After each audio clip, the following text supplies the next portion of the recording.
Bonjour mes mangeurs et mes mangeuses, j'espère que vous allez bien, prenez soin de vous, c'est la mangeuse en chef. Donc comme ça on va faire un petit goûter, un genre. Partagez d'abord parce que vous n'aimez pas partager, vous ne m'encouragez pas et c'est pas bien les mangeuses de YouTube. Donc on va prendre la farine dans ton petit bol, bien dans ta petite marmite. Tu vas mettre l'eau et 3 œufs. Les œufs tu peux mettre 2, tu peux mettre 3, tu peux mettre 4. Et là je vous présente le boubouet. Boubouet c'est notre meilleur ami en cuisine. 062 86 51 73. Consommez boubouet pour avoir l'excitation culinaire. Ça vous regarde là-bas. Et j'utilise le fouet pour mélanger ma pâte. Donc, je vais mettre un peu de sel et je vais mettre un peu d'huile. Il faut mettre l'huile. J'ai oublié pendant le montage. Donc, vous devez mettre un peu d'huile. Et là, je vais laisser ma viande bien cuire jusqu'à ce qu'elle devienne bien tendre. Voilà. Et à ce niveau-là, ma viande est bien tendre. J'ai bien la saveur qu'il faut. Je vais rajouter les oignons, la carotte, les champignons et un peu de tomate en fruits. Ici, l'objectif de la carotte, c'est m'apporter le petit côté croustillant. Donc, la carotte ne doit pas cuire. Voilà. On doit garder ce petit côté croustillant là.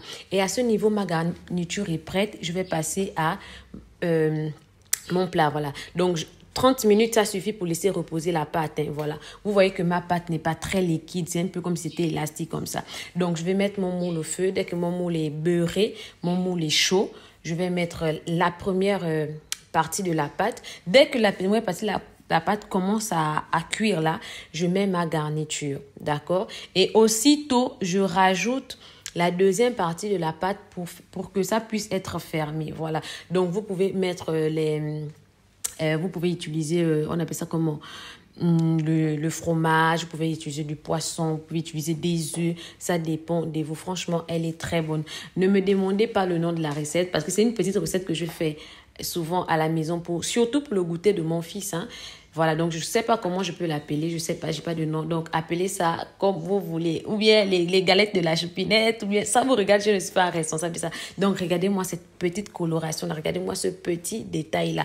Et pas que pour les enfants, c'est un goûter salé. Il est très bon avec du piment. Si vous avez du piment, mes mangeuses, mettez un peu de piment ou bien vous faites une petite sauce à côté. Franchement, vous n'allez pas être dessus. N'oubliez pas de partager, de commenter. Les mangeuses de YouTube, vous ne m'encouragez plus et c'est pas bien les mangeuses. Ça me décourage un peu. Encouragez la choupinette, mettez les cœurs, commentez. Hein? Voilà. Donc, c'est un peu ça. Comme dans la vidéo là. Et ne me demandez pas où est-ce que j'ai acheté ma poêle parce que je l'ai eu lorsque j'ai acheté mon service de marmite. C'est venu à l'intérieur. Voilà. Donc, j'espère que vous allez reproduire. J'espère que vous allez aimer, surtout aimer. Et vos enfants vont bien se régaler. On se dit à la prochaine vidéo. N'oubliez pas de consommer le boubouet. Le boubouet, c'est notre meilleur ami en cuisine. Disponible en Europe, en France précisément. Port-Gentil, Franceville, Moanda, Libreville. On se dit à la prochaine vidéo. Donc, vous avez une belle petite recette. Bisous.